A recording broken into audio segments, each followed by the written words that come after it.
Movie के शुरू में हमें पता चलता है कि लैटिन अमेरिका में हर 60 मिनट के अंदर एक किडनैपिंग हो जाती है और अभी भी हमें एक किडनैपिंग देखने को मिलती है। ये किडनैपिंग हो रही है मैक्सिको में। इस चीज से हमें पता चलता है कि यहाँ पर किडनैपिंग होना एक मामूली और आम सी बात है। तभी हम पॉल नाम के एक आदमी को देखते हैं जो मैक्सिको पहुँचता है और वहाँ जाकर के वो अपने एक दोस्त से मिलता है जिसका नाम पॉल है। पॉल भी पहले CIA में हुआ करता था। यहाँ पर पॉल जॉन से कहता है कि मैक्सिको में सैमुअल नाम का एक अमीर आदमी है, उसने अपनी बेटी का इंश्योरेंस करवा रखा है, इसीलिए उसे उसकी सिक्योरिटी के लिए एक बॉडीगार्ड चाहिए। तभी हम सैमुअल्स को देखते हैं जो जॉर्डन नाम के एक आदमी के साथ बैठा हुआ था। जॉर्डन उसे कहता है कि अगर तुमने जल्दी ही अपनी बेटी के लिए बॉडीगार्ड नहीं रखा तो उसका किडनैपिंग इंश्योरेंस एक्सपायर हो जाएगा। उधर हम पॉल और जॉन को देखते हैं जहाँ पर पॉल जॉन से कन्विंस करता है कि वो बॉडीगार्ड की नौकरी कर ले। फिर अगले दिन हम जॉन को सैमुअल्स के साथ देखते हैं। जब सैमुअल्स जॉन की प्रोफाइल देखता है तब उसे पता चलता है कि ये पहले मिलिट्री में हुआ करता था, उसके बाद उसने CIA ज्वाइन कर लिया और CIA में रहते हुए उसने बड़े बड़े कारनामों को अंजाम दिया था। इस चीज को देखने के बाद सैमुअल्स जॉन से कहता है कि आखिर तुम बॉडीगार्ड क्यों बनना चाहते हो जबकि तुमने CIA में रहते हुए बहुत बड़े बड़े कारनामों को अंजाम दिया है, और तुम्हें CIA से क्यों निकाल दिया गया था। तब जॉन उसे बताता है कि मैं शराब बहुत ज्यादा पीता हूँ और इसी वजह से मुझे CIA से भी निकाल दिया गया था, और मेरी इसी आदत को देखते हुए कोई भी सरकारी संस्था मुझे काम देने के लिए तैयार नहीं है। ये सुनकर के सैमुअल्स कहता है कि मुझे तुम्हारे शराब पीने से कोई भी प्रॉब्लम नहीं है, बस तुम्हें अच्छे और बेहतर तरीके से मेरी बेटी को प्रोटेक्ट करना होगा, और बस एक चीज का ध्यान रखना कि तुम्हारी शराब पीने की आदत का मेरी वाइफ को पता नहीं चलना चाहिए, नहीं तो वो तुम्हें धक्के देकर के बाहर निकाल देगी। अब सैमुअल्स जॉन को जब अपने घर पर लेकर के जाता है तब वहाँ पर उसकी मुलाकात सैमुअल्स की वाइफ लीजा से होती है। लीजा को जब पता चलता है कि जॉन एक अमेरिकन है तो ये सुनकर के वो बहुत ज्यादा खुश हो जाती है क्योंकि लीजा को अमेरिकन लोग बहुत ज्यादा पसंद है और यही चीज सैमुअल्स के लिए प्रॉब्लम खड़ी कर सकती है। तभी यहाँ पर लीजा अपनी बेटी को बुलाती है जिसका नाम पीटा है। वो उसे कहती है कि जॉन को ले जाकर के उसका रूम दिखा दो। इसके बाद पीटा जब जॉन को उसके रूम में ले जाती है तो वहाँ पर उसे बताती है कि तुम मेरे 5वें बॉडीगार्ड हो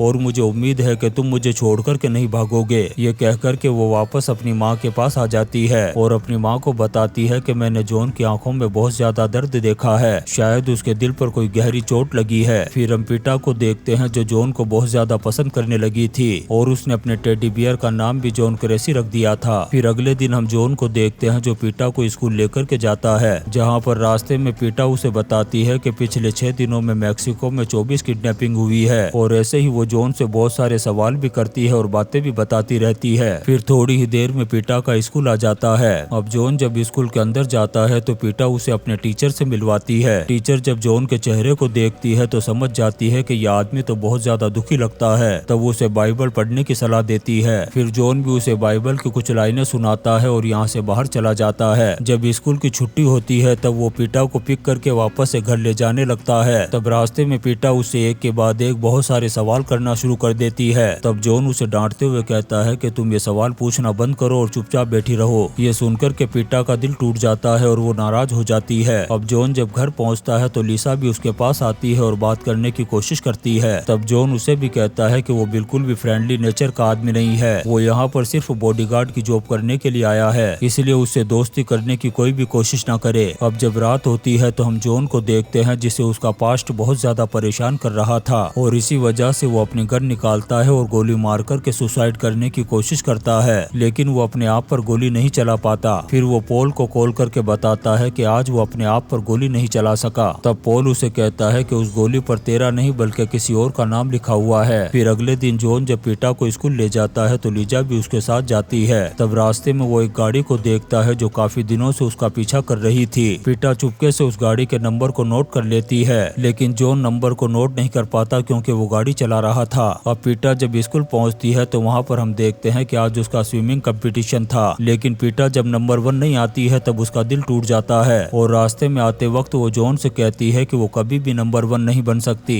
यहाँ पर पीटा उसे बताती है कि थोड़े दिनों बाद मेरा एक और कंपटीशन है। तब जॉन कहता है कि उसमें तुम जरूर नंबर 1 आओगी। अब इन दोनों के बीच में काफी अच्छी बॉन्डिंग हो चुकी थी। फिर अगले दिन हम सैमुअल्स और लीजा को देखते हैं जो किसी काम से शहर से बाहर चले जाते हैं। अब पीटा अकेली होती है और जॉन उसे ट्रेनिंग देने लगता है। यहाँ पर जॉन इस चीज को नोटिस करता है कि जब गोली की आवाज चलती है और लीजा को पानी में कूदना होता है तो वो घबरा जाती है और पानी में कूदने में देर कर देती है। इसीलिए वो उसके अंदर के डर को दूर करके उसे स्विमिंग में बेहतर बनाने की कोशिश करने लग जाता है। अब ऐसे ही पीटा के कंपटीशन का दिन आ जाता है, लेकिन सैमुअल्स और लीजा अभी तक घर नहीं आए थे, इसलिए जॉन उसे अकेले ही वहाँ पर लेकर के चला जाता है। यहाँ पर टीचर जॉन से कहती है कि पीटा तुम्हारे साथ बहुत ज्यादा खुश रहती है, ऐसा लगता है कि तुम ही उसके असली बाप हो। ये सुनने के बाद जॉन पीटा को अपनी बेटी समझने लग जाता है। अब कंपटीशन शुरू होता है और पीटा नंबर 1 आ जाती है, जिससे वो बहुत ज्यादा खुश हो जाती है। अब यहाँ से जॉन पीटा को लेकर के पॉल की फैमिली के पास पहुँच जाता है, जहाँ पर ये सभी लोग एक साथ बैठ कर के लंच करते हैं। यहीं पर पीटा जॉन को एक गिफ्ट देती है जो एक लॉकेट होता है और कहती है कि मैंने ये अपने ही पैसों से खरीदा है। इस चीज को देखने के बाद जॉन को पीटा के अंदर अपनी बेटी दिखाई देती है और उसके अंदर का पिता जाग जाता है। फिर पीटा के पियानो क्लासेस शुरू हो जाते हैं। फिर अगले दिन जॉन जब उसे पियानो क्लासेस के लिए लेकर के जाता है, जब पीटा अंदर चली जाती है तब जॉन बाहर 2 पुलिस वालों की गाड़ियों को देखता है जो रास्ते को ब्लॉक कर रहे थे। इस चीज को देखने के बाद वो समझ जाता है कि यहाँ पर बहुत बड़ी गड़बड़ होने वाली है। तभी यहाँ पर गोलियां चलने लगती है और जॉन भी उन लोगों पर गोलियां चलाना शुरू कर देता है। तभी पीटा बाहर आ जाती है और जॉन उसे भागने के लिए कहता है। यहाँ पर जॉन अपना कमाल दिखाते हुए 4 लोगों को मौत के घाट उतार देता है, जिनमें वो 2 पुलिस वाले भी थे।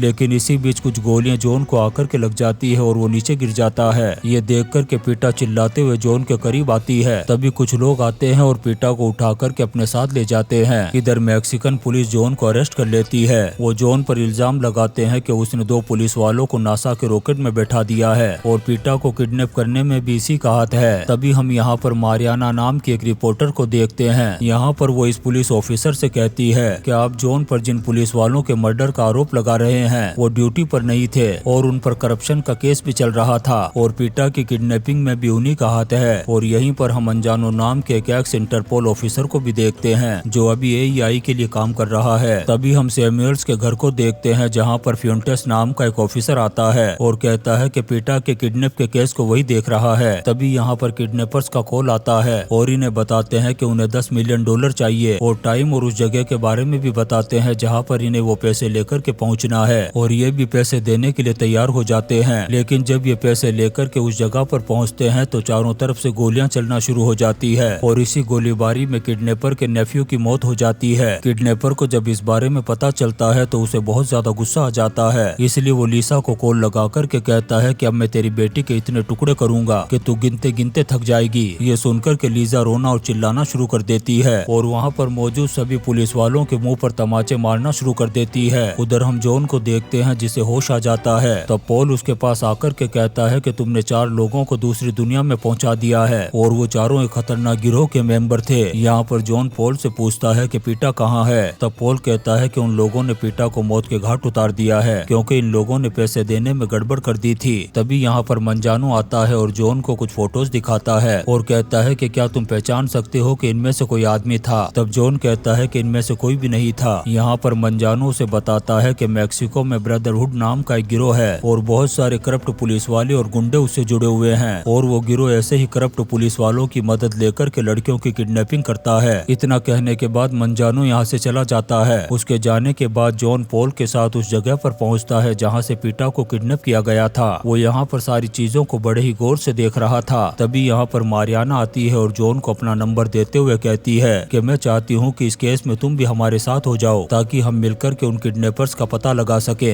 अब यहाँ से जॉन पीटा के रूम में जाता है और सारी चीजों को देखने लगता है। तभी उसे एक डायरी मिलती है जिसमें पीटा ने उस गाड़ी के नंबर को नोट किया था। तभी यहाँ पर लीजा आ जाती है और वो जॉन के चेहरे को देख कर के अंदाजा लगा लेती है कि ये कितना खतरनाक गुस्से में है। तब वो उससे पूछती है कि अब तुम क्या करने वाले हो। तब जॉन उसे कहता है कि मैं हर एक उस इंसान को ऐसी दर्दनाक और भयानक मौत मारूंगा जिन लोगों का पीटा को किडनैप करने में हाथ था। वो हरामजादे अगर दुनिया के किसी कोने में भी चले जाएंगे तब भी जॉन उनका पता लगा कर के उनको फाड़ करके रख देगा क्योंकि जॉन से बचना मुश्किल ही नहीं नामुमकिन है। अब यहाँ से वो मारियाना को कॉल लगा कर के उसे गाड़ी का नंबर बताता है और कहता है कि जितनी जल्दी हो सके मुझे इसकी पूरी डिटेल चाहिए। मारियाना भी जल्दी ही इस चीज का पता लगा लेती है और वो जॉन को बताती है कि जो आदमी उस गाड़ी को चला रहा था उसका नाम जोरखे है। तब जॉन उसे ढूंढने में लग जाता है और जल्दी ही उसका पता लगा कर के उसके भेजे पर गन रख देता है। यहाँ पर जोरखे उसे बताता है कि मैं ज्यादा कुछ नहीं जानता, बस ज्यादातर एक ही आदमी मुझसे काम लिया करता था और उसका नाम था जर्सी। ये सुनने के बाद जॉन उस आदमी का भेजा उड़ा देता है और उसकी गाड़ी को नीचे गिरा देता है जिससे वो गाड़ी ब्लास्ट हो जाती है। जब मंजानो उस गाड़ी के पास पहुंचता है तो समझ जाता है कि जॉन अभी यमराज बन चुका है। अब उसको किसी का बाप भी नहीं रोक सकता है। उधर जॉन एक जगह पर पहुंचता है जहां पर उसे जर्सी बॉय मिलेगा। दरअसल यहाँ पर नीचे पब है और ऊपर ड्रग्स बनाया जाता है और किडनैप की हुई लड़कियों को भी यहीं पर रखा जाता था। यहाँ पर जॉन जर्सी बॉय को पकड़ लेता है और उसकी अच्छी तरह से धुलाई करना शुरू कर देता है। बुरी तरह से टॉर्चर करने के बाद उससे पूछता है कि बता ये काम तुम्हें कौन देता है। तब जर्सी बॉय उसे कहता है कि हम उसके बारे में कुछ भी नहीं जानते, बस वो कॉल करके हमें काम के बारे में बताता है और उसने हमें एक एटीएम कार्ड भी दे रखा है कि जब काम पूरा हो जाता है तब हम उस एटीएम से पैसे निकाल लेते हैं। इसके बाद वो जॉन को वो एटीएम कार्ड दे देता है और उसका पिन भी बता देता है। इसके बाद जॉन इसका भी काम तमाम कर देता है। फिर जॉन एक औरत के पास पहुँच कर के उससे पूछता है। तब वो औरत बताती है कि हमें उसके बारे में सिर्फ इतना पता है कि वो एक पुलिस वाला है। फिर वो एक छोटी बच्ची के बारे में बताती है कि वो अभी तक यहीं पर है। ये सुनकर के जॉन को लगने लगता है कि कहीं वो पीटा तो नहीं है, लेकिन जब वो उस बच्ची को देखता है तो वो कोई और ही थी। तब जॉन उस बच्ची और उस औरत को लेकर के यहाँ से बाहर निकल जाता है। फिर वो मारियाना को कॉल करके बुलाता है और उस औरत और उस बच्ची को उसके हवाले कर देता है। साथ ही वो एटीएम देते हुए एक पुलिस वाले के बारे में भी बताता है। तब मारियाना कहती है कि वो पुलिस वाला फ्यूंटेसी है और पीटा को किडनैप करने में उसका भी हाथ था।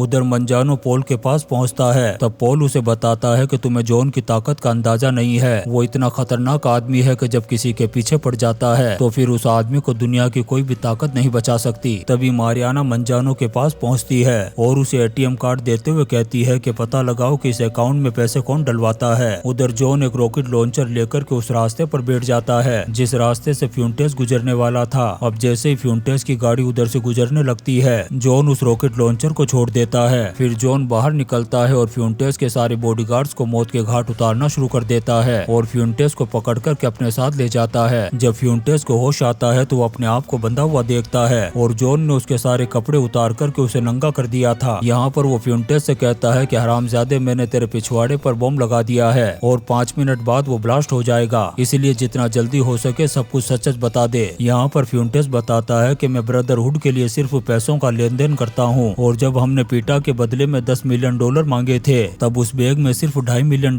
थे और ये सारी हेराफेरी उस वकील जॉर्डन ने की थी और इस चीज से गुस्सा होकर के किडनैपर्स ने पीटा को मौत के घाट उतार दिया। ये सुनने के बाद जॉन यहाँ से निकल जाता है और फ्यूंटेस की बॉडी पर लगा हुआ वो बम ब्लास्ट हो जाता है। अब जॉन जैसे ही जॉर्डन के घर पर पहुँचता है तो देखता है कि यहाँ पर तो उसकी लाश पड़ी हुई है। फिर जब वो उसके घर की तलाशी लेता है तो उसे जॉर्डन के बैंक अकाउंट की डिटेल मिलती है और इसमें कुछ डिटेल्स सैमुअल के अकाउंट से भी जुड़ी हुई थी। फिर वो मारियाना को इनकी डिटेल निकालने के लिए कहता है। अब यहाँ से जॉन सैमुअल के घर पर जाता है और उस पर गन पॉइंट कर देता है। तब सैमुअल बताता है कि मुझे पैसों की जरूरत थी और जॉर्डन किडनैपर्स के साथ मिला हुआ था और उसने कहा था कि तुम्हारी बेटी सिर्फ 2 दिन के लिए किडनैप की जाएगी और उसके बदले में हम इंश्योरेंस वालों से $10 मिलियन ले लेंगे। और फिर पैसों के लिए मैं भी इस चीज को करने के लिए तैयार हो गया। लेकिन जब उस किडनैपर के नेफ्यू की मौत हुई तब गुस्से में आकर के उसने पीटा को भी मौत के घाट उतार दिया और फिर मेरा भी दिमाग खराब हो गया और मैंने जॉर्डन का काम तमाम कर दिया। तब जॉन सैमुअल्स को वो गन देता है जिससे वो खुद सुसाइड करना चाहता था और यहाँ से चला जाता है। उसके जाने के बाद सैमुअल्स उसी गन से गोली मार करके सुसाइड कर लेता है। इधर मारियाना जॉन को कॉल करके डैनियल और उसके भाई लियो के बारे में बताती है। तब जॉन डैनियल के घर पर पहुंचकर उसकी वाइफ से बात करने लगता है। तभी लियो आकर के जॉन पर गोली चला देता है, लेकिन फिर भी जॉन लियो को पकड़ करके उसे टॉर्चर करता है और उसका फोन लेकर के डैनियल को कॉल करता है और उसे कहता है कि तेरी फैमिली के 2 लोग यहाँ पर मौजूद है और मैं उन दोनों का ही काम तमाम करने वाला हूँ। ये सुनकर के डैनियल उसे पैसों का लालच देता है। तब जॉन गुस्सा हो जाता है और वो लियो के हाथ में गोली मार देता है। तब डैनियल उसे बताता है कि पीटा भी जिंदा है और इस वक्त मेरे पास है। यहाँ पर डैनियल उसे कहता है कि अगर तुम्हें पीटा जिंदा चाहिए तो उसके बदले में तुम मेरे भाई को यहाँ लेकर के आओगे और अपने आप को भी मेरे हवाले कर दोगे। तब जॉन इस चीज के लिए तैयार हो जाता है। अब वो जाने से पहले लीजा को कॉल करता है और उसे बताता है कि पीटा भी जिंदा है और उसे उस जगह का नाम बताता है। तब लीजा भी वहाँ पर पहुँच जाती है। यहाँ पर जॉन लीजा को एक गन देकर के कहता है कि इसको लियो के भेजे पर रखना